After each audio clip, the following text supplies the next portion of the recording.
This lesson focuses on the scientific method. The scientific method is something that scientists around the world use so that others can repeat their experiments. It's important that your experiment is able to be repeated so that your findings can be either verified or questioned by other scientists so that we understand more about the world around us. The scientific method has concrete steps, but it's just meant to be a guide. Sometimes you may not use all of the steps, and other times you may have to repeat a couple of steps several times. Basically, the scientific method starts off with asking a question that is testable. In other words, you need to be able to use empirical evidence, meaning your senses, to make observations, or the data needs to be quantitative so that you can record numbers in your experiment. The second step would be to create a hypothesis. Now, you may do some research before you make your hypothesis, or you may just take an educated guess to how your experiment will turn out. The third step in the scientific method is to actually perform the investigation or experiment by making a plan and conducting the experiment itself. While you're doing this, it's important to make careful observations and record your information either in a data sheet or table.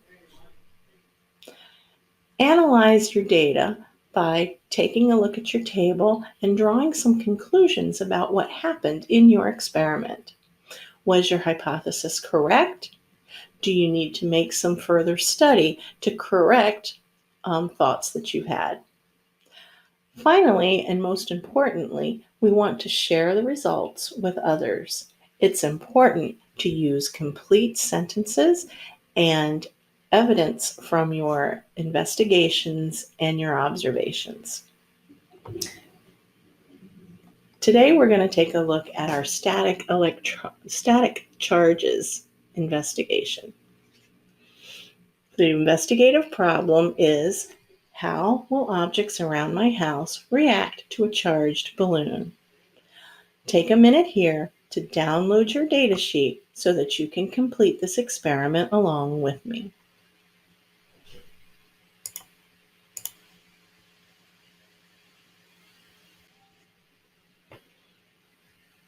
Welcome back, boys and girls.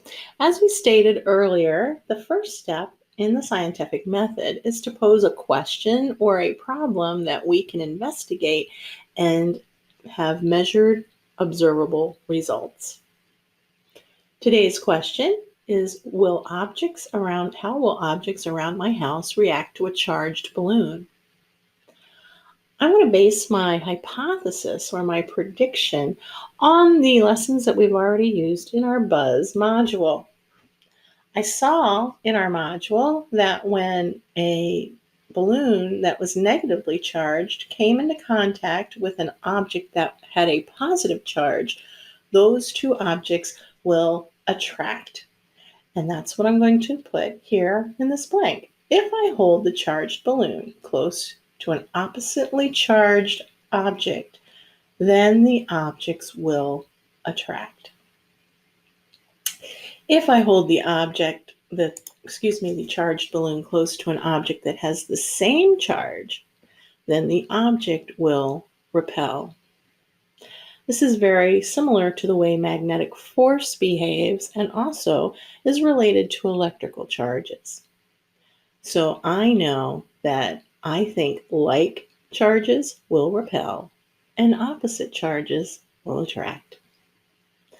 So that a scientist could repeat my experiment, I've listed the materials that I used underneath, and then I'm going to think about the variables.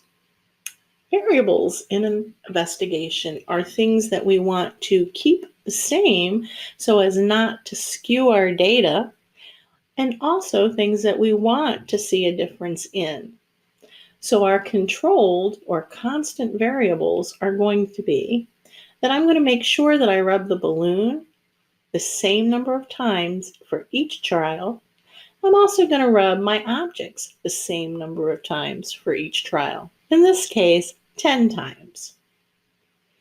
The variables that I'm going to change that I want to see the different outcomes of is that I'm going to use different objects. Today I'm going to be using paper, which we learned from the module has a neutral charge, but when it's rubbed, it gains a positive charge. And I'm also going to use plastic wrap, which we learned when rubbed gains a negative charge.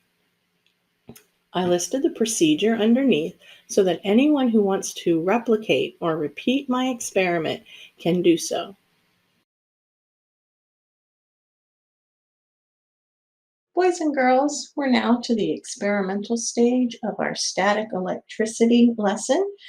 We're going to be seeing what will happen when I negatively charge a balloon by rubbing it on my shirt for 10 times and then putting it next to the paper that's on the table that has already been charged by being rubbed on my shirt 10 times. Here I go.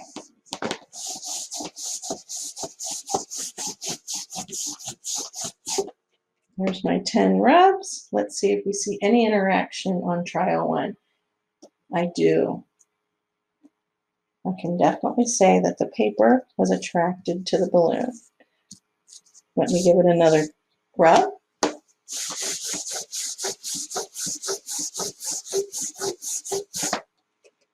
We'll rub the balloon 10 times. We'll see if that happens again. Yes, the paper is attracted to the balloon because the balloon has a negative charge. Being made out of rubber or latex, those objects pick up negative charges. And our paper, when it is charged, picks up a positive charge. And unlike charges, attract each other. Let's try our third trial.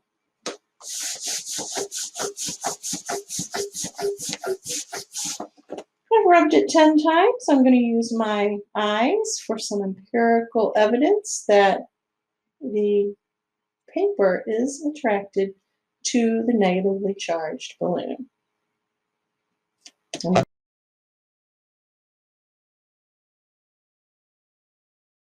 All right, we're ready to conduct our trials. I've already charged up our saran wrap. So we will expect that being made out of plastic, it's going to take on a negative charge, and I just rubbed my balloon as well. So we'll go ahead and get started.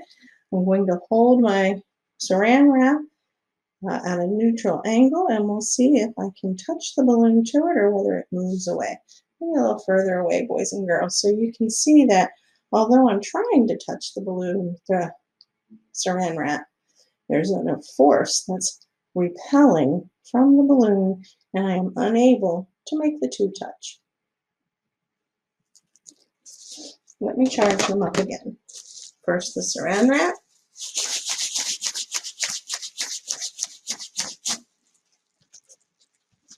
And then the balloon.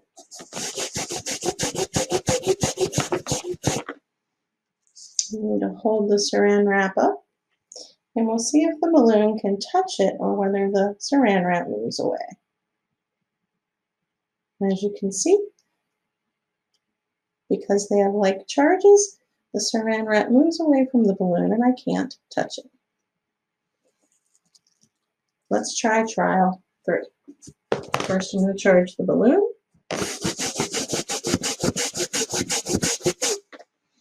And I'll recharge our saran wrap.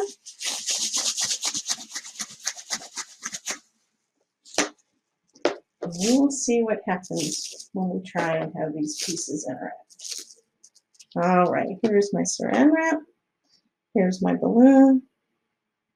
And again, get a little further away. You'll notice that the saran wrap moves away from the balloon, and thus they don't touch because they have the same charge. Let's get back to our data sheet.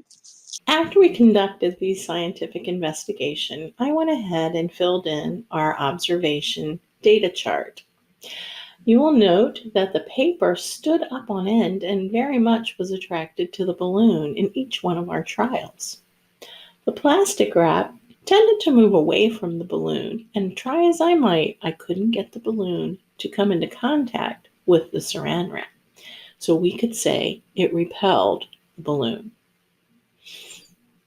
When I'm analyzing that data, I can conclude that when the balloon was next to the paper, it was attracted. And when the balloon was next to the plastic wrap, it was repelled. The final step in a scientific investigation is to write your conclusion, and this is where you share what happened in your investigation with other scientists. Our original question was, how does a charged balloon interact with different objects? And I can explain this to scientists around the world by just describing what I saw. Different objects did react differently to the balloon. When we had the positively charged paper pieces, we noticed an attraction to the balloon. When we used plastic wrap, which gained the negative charge, which was the same charge that the balloon has, we noticed that those two objects repelled each other. Now concluded all the steps in the scientific method and investigated our static charges